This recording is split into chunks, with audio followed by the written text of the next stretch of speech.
Et c'est un athée qui le dit. Le manque de religiosité en général dans nos sociétés a un effet perturbateur et qui va accentuer les effets de la crise. Moins il y a de gens qui ont de charité les uns les autres, moins il y a des gens qui ont le sens de la communauté, plus ça va être difficile. J'ai interviewé pour ce livre les Mormons. Église ou secte, on l'appellera comme on veut, mais église d'origine américaine, je ne sais pas si on peut dire réformée, enfin c'est tout de même complexe, mais de manière très intéressante, eux se préparent depuis toujours à un effondrement. Eux le voient bien sûr d'un point de vue d'écriture et d'annonce, d'une approche millénariste des choses, mais leur site est très pratique avec des listes de ce qu'il faut, comment mettre en place des conserves, comment faire ses réserves d'eau.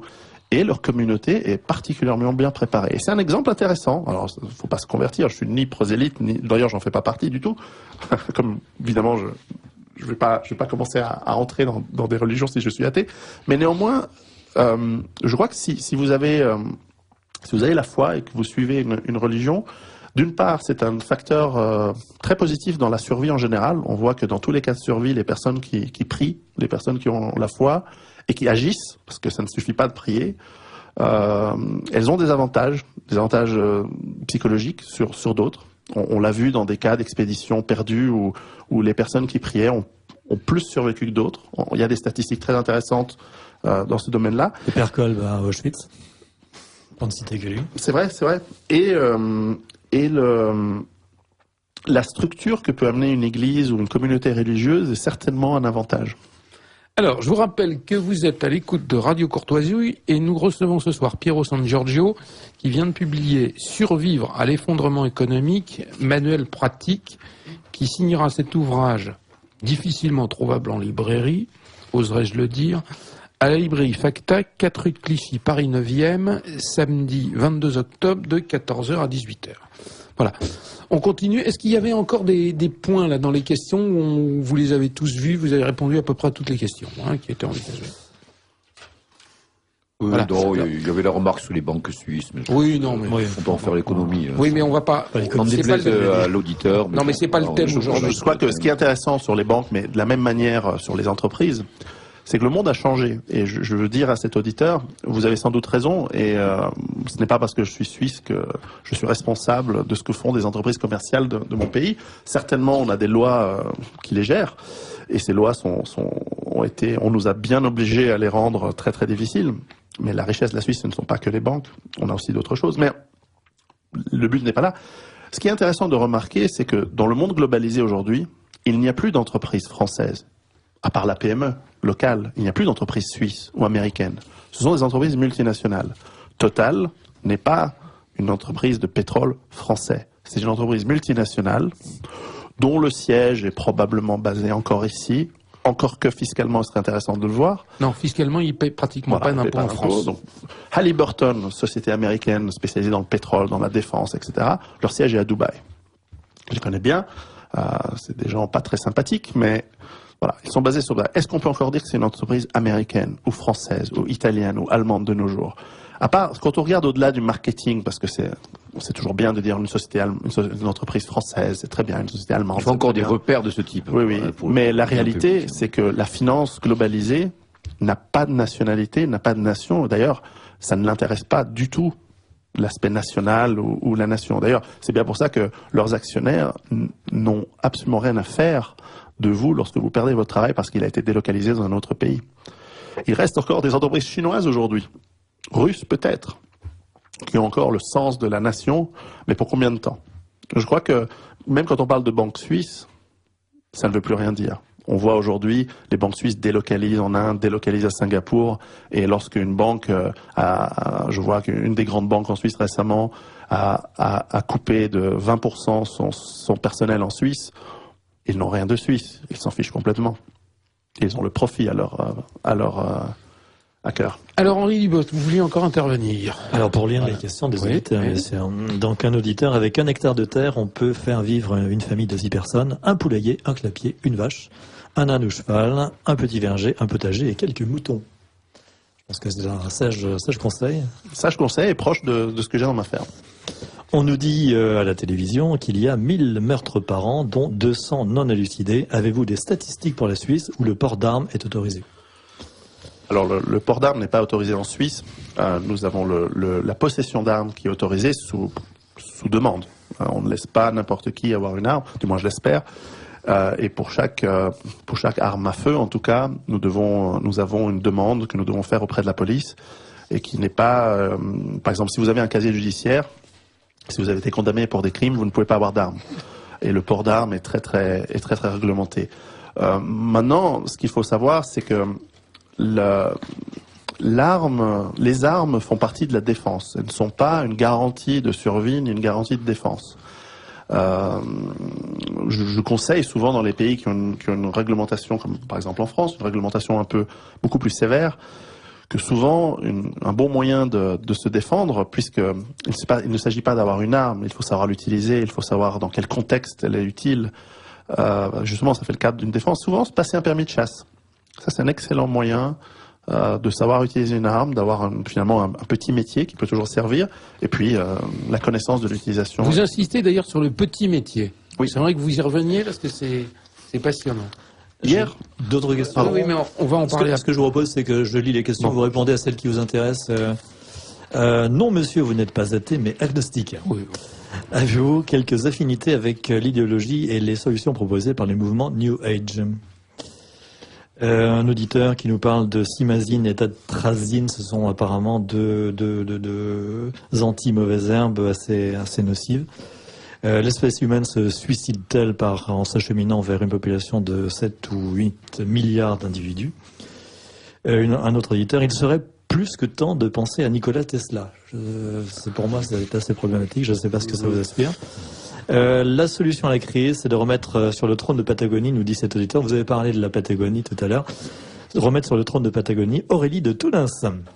On va saluer le livre de Raspail. On va saluer les Patagons, ça leur fera plaisir, puisque je suis vice-consul pour la Haute-Normandie, donc je peux pas faire moins, évidemment. Très bien, monsieur le vice-consul. En France, on a gâché les terres fertiles de manière inconséquente en construisant habitations, autoroutes, etc.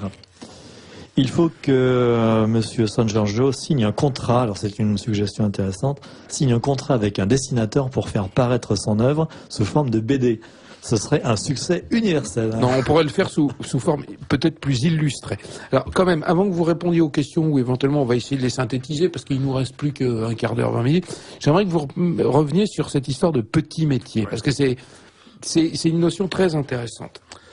Alors, je vais juste dire non, je ne suis pas New Age, je ne suis même pas sûr de savoir ce que ça veut dire. J'ai une approche très pragmatique. Voilà, l'encens, c'est très bien, mais bon, c'est pas trop mon truc. Quant aux illustrations, je veux peut-être vous savez que mon livre est pour gagner de la place, il y a beaucoup de matière. Il fait déjà 400, voilà, plus de 400 il n'y a pas beaucoup d'illustrations, donc il faut vraiment savoir lire. Cela dit, sur mon site pierrot.com, vous allez pouvoir télécharger 2 livres.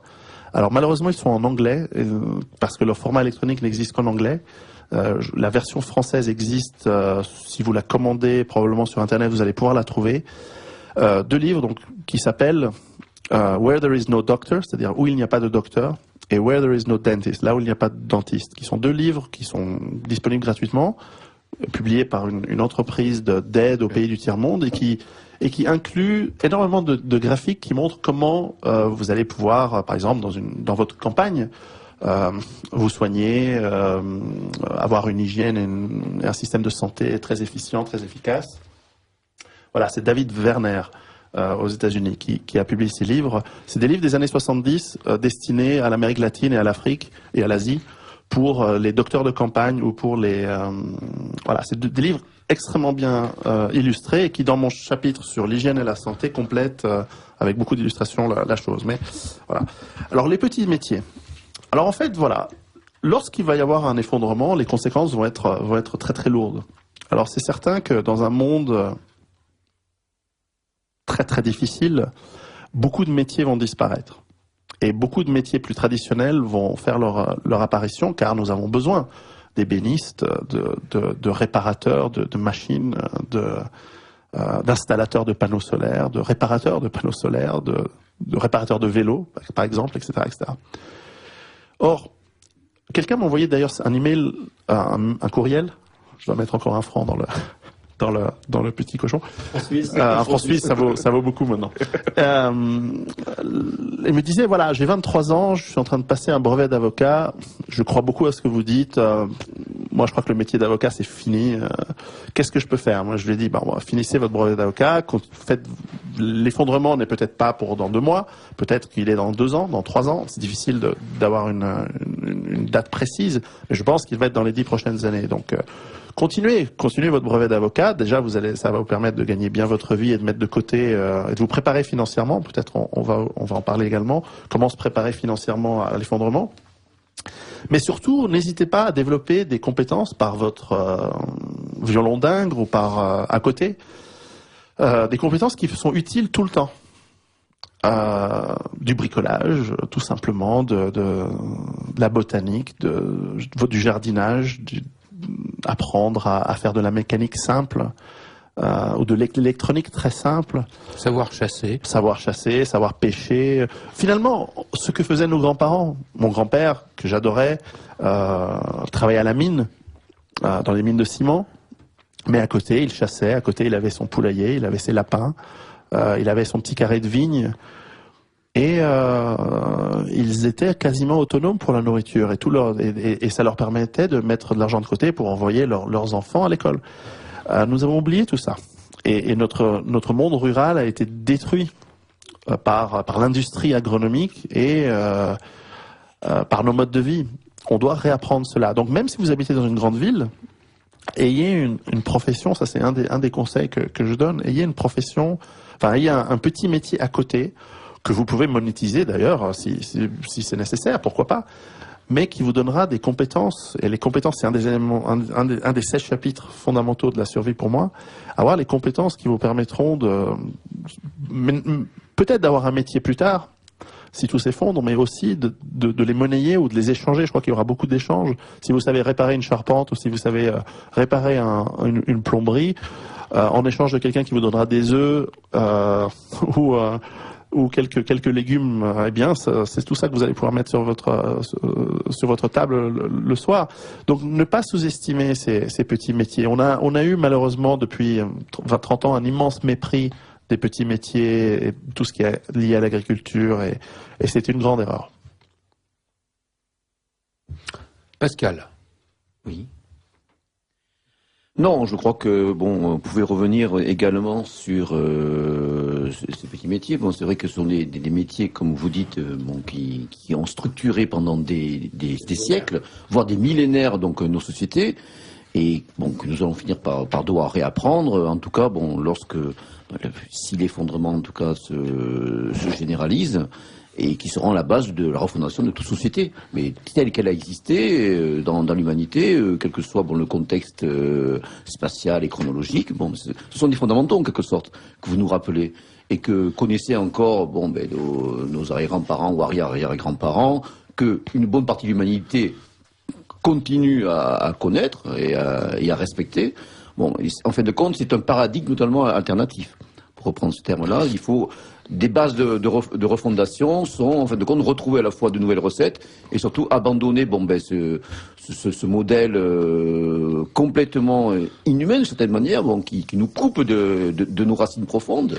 Alors on va pas réflexe que nous avons pour véritablement montrer une nouvelle alternative, en tout cas radicalement différente. Rentrer dans le détail parce que les recettes pratiques, les gens les trouveront dans l'ouvrage, c'est pas le but ici. Et c'est beaucoup plus intéressant de parler avec vous je vais pas dire de questions intellectuelles ou théoriques, parce que ça a quand même un côté pratique, mais on va pas expliquer qu'il faut acheter un marteau. Vous parlez surtout de l'esprit de survie. C'est surtout, ce que je voudrais savoir, c'est l'élément 7, qui est le lien social, en expliquant qu'en fait, on peut évidemment s'en tirer seul, mais c'est pas tenable longtemps, et qu'en réalité, il faut s'associer avec d'autres.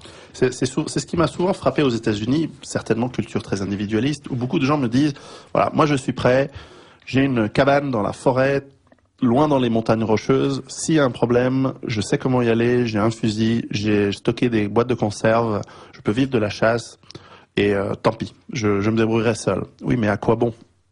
Quand bien même vous arrivez à survivre tout seul, c'est pas très intéressant. Mais moi, j'ai peut-être le romantisme de croire que nous devons sauver nos civilisations, ou certainement ce qu'étaient nos civilisations. Nous ne pouvons pas simplement survivre de manière individualiste, et même seuls, si 10 personnes se mettent contre vous pour venir prendre vos biens, elles vont y arriver. Il faut s'organiser tout d'abord, mais d'abord, commencer par soi-même. Charité bien ordonnée commence par soi-même, bien entendu. Ensuite, impliquez votre famille, vos amis, préparez peut-être vos voisins. Et puis, une fois que vous êtes prêts, vous pouvez montrer l'exemple aux autres. Parce que vous êtes crédible.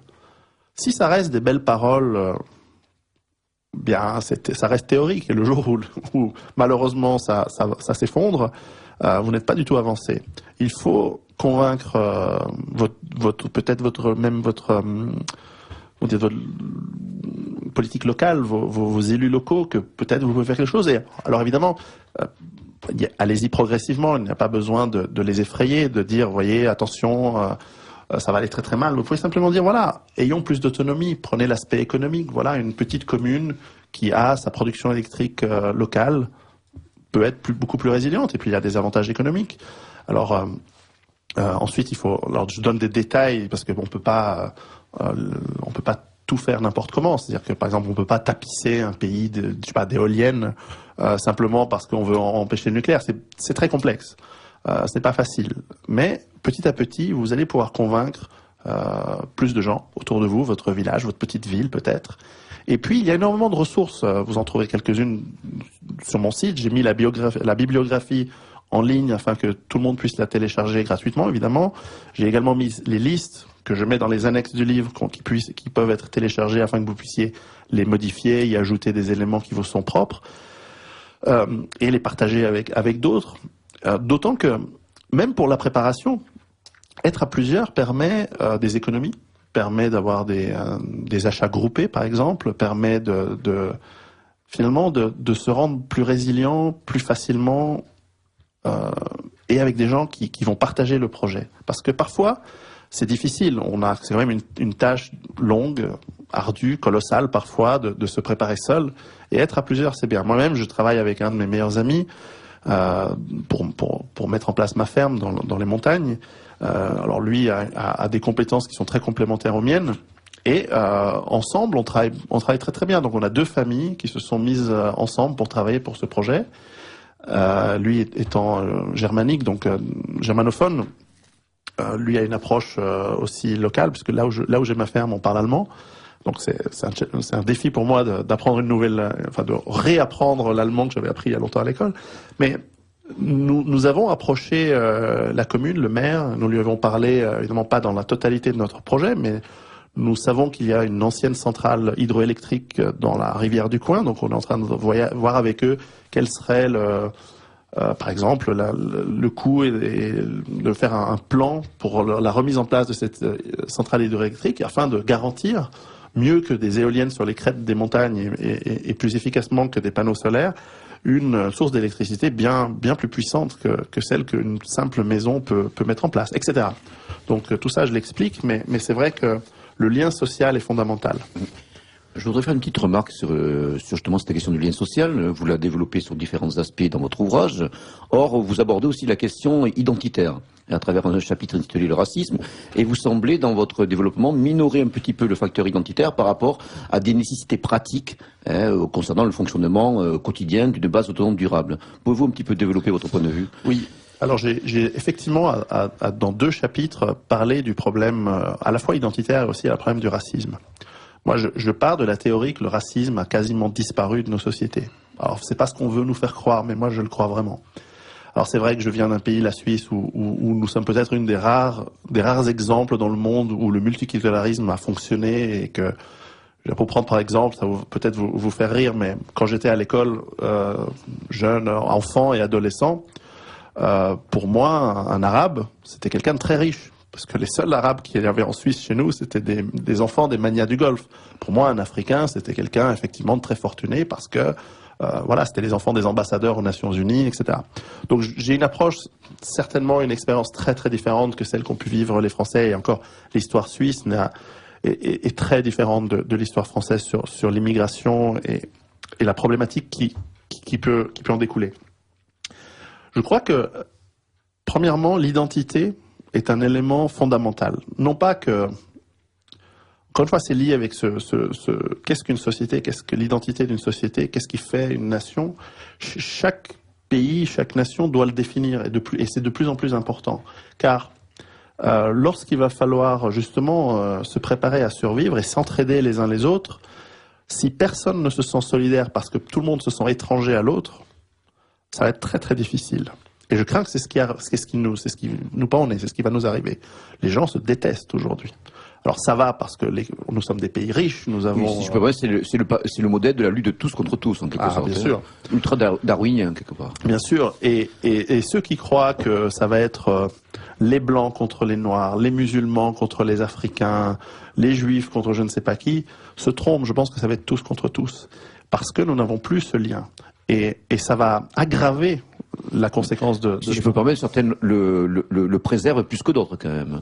On peut voir, en tout cas... certaines communautés savent sont beaucoup plus structurées. Savent être solidaires entre elles, d'autres moins. Mais voilà, l'identité sera un des enjeux des prochaines années. Et je crains qu'on est mal parti. Mais on peut toujours... Et là, les politiques ont encore une petite marge de manœuvre, je crois. Le racisme, ensuite, est un élément aggravant. Moi, je crois que le racisme avait disparu de nos sociétés et qu'il revient au galop. Et pas dans le sens que l'on entend traditionnellement. Je pense que l'on crée, chez les populations d'origine immigrée, malheureusement, on invente une histoire complètement inventée de la France ou de l'Europe pour les manipuler, je crois, à détester. Je dis nous parce que c'est déjà une erreur de langage, puisque je suis suisse, et peu importe que je sois blanc ou chauve ou chevelu, mais... C'est peut-être comme ça qu'ils nous perçoivent de plus en plus. Et c'est vraiment dommage. Et je crois qu'il y a quelques personnes courageuses à travers les continents, en Afrique, en Europe, etc., qui luttent contre cela, parce que l'identité, elle peut transcender les religions, elle peut transcender les races. Je crois que le monde a changé. Alors, je crois que De Gaulle avait une expression fort à propos de la France des années 60. Je crois qu'il disait que c'était un pays une population de race blanche, chrétienne. De culture chrétienne. Voilà. Il a dit aussi que vous n'avez pas voulu de l'Algérie française, vous aurez la France algérienne. Il voulait vivre dans Colombey, les deux mosquées, voilà. C'est un sujet urgent à résoudre. Je ne sais pas s'il va être résolu, et c'est un sujet qui, non résolu, va aggraver les conséquences de l'effondrement. Un homme averti en vaut deux. Alors, une dernière remarque, parce qu'il nous reste, je crois, 3 minutes. Donc. Alors, effectivement, pour aller un petit peu dans votre sens, je ne crois pas du tout à la solidarité entre Français. J'en éprouve actuellement toutes les conséquences. Voilà. Si la crise, maintenant une auditrice, si la crise arrive à son apogée, nous n'aurons plus ni électricité ni essence. Quelles seront les autres conséquences? Elles seront terribles. Et c'est pour cela que vous devez d'abord prendre conscience, comprendre quelles vont être ces conséquences pour pouvoir imaginer les modes de survie. Voilà, c'est ce que j'explique dans le livre. Il y a 2-3 éléments sur mon site pierrot.com. Et moi, vraiment la raison pour laquelle je l'ai écrit, c'est vraiment pour aider le maximum de personnes, le maximum d'Européens, parce que c'est plutôt des francophones, bien que le livre va être traduit probablement en allemand et en italien, à se préparer. Ensuite, vraiment de tout mon cœur, j'espère que tout ce que j'écris n'arrivera pas. Mais je crains que malheureusement, c'est ce qui va se passer. Alors, je recevais ce soir Piero San Giorgio, qui vient de publier Survivre à l'effondrement économique, qui vient de sortir aux éditions Le Retour aux sources. Je crois qu'il y a un site, le retour aux sources.com. Il y a le site scriptoblog.com, où on peut commander. Excusez-moi, scriptoblog.com. Alors, je rappelle le nom, Piero San Giorgio, P-I-E-R-O, San, S-A-N, plus loin, Giorgio, G-I-O-R-G-I-O. Et vous avez également un site qui s'appelle Piero, P-I-E-R-O.com. Alors, Piero San Giorgio signera cet ouvrage tout à fait passionnant. Je pense que les auditeurs ont appris beaucoup de choses ce soir. Survivre à l'effondrement économique, manuel pratique.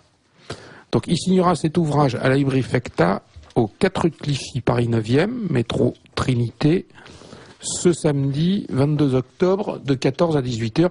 Et l'ouvrage est déjà en vente et sera en vente également par la suite. Je vous donne rendez-vous dans 4 semaines pour une nouvelle émission qui sera une émission exceptionnelle, puisque ce sera une émission de 3 heures intégralement consacrée à Louis-Ferdinand Céline, avec les meilleurs spécialistes de la question. Nous aurons Marc-Claude Loup, directeur du bulletin célinien. Nous aurons Alain de Benoît, qui co-signe une énorme bibliographie des travaux à propos de... Nous aurons David Alliot, nous aurons Philippe Almeras, nous aurons Valeria Ferretti, qui est en train de traduire en italien Mora Credi. Et donc, ça sera une émission en hommage au plus grand écrivain français du XXe siècle, qui est décédé le 1er juillet 1961, il y a exactement 50 ans. Donc, chers amis, je vous donne rendez-vous dans 4 semaines pour cette émission tout à fait exceptionnelle.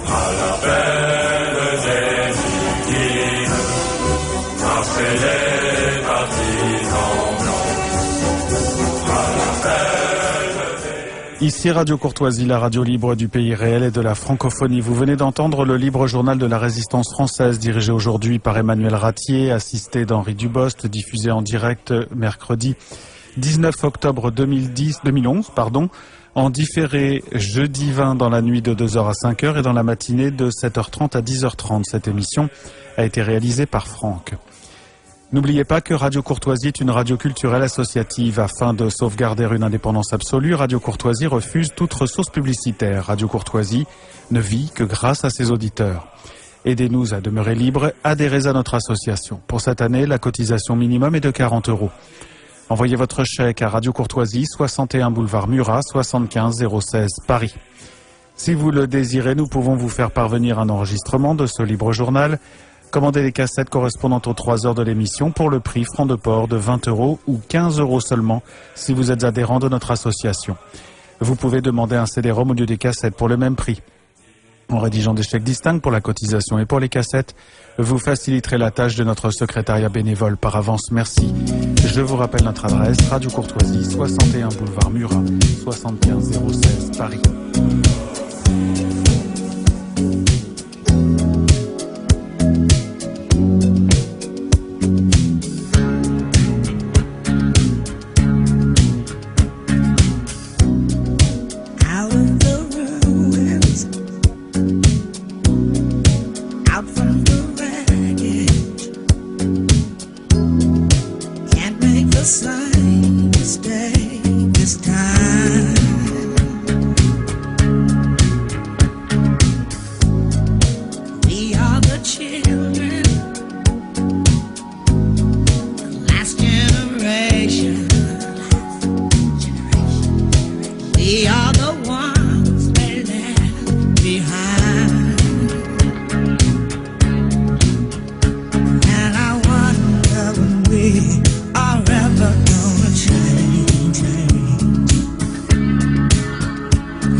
Ici Londres.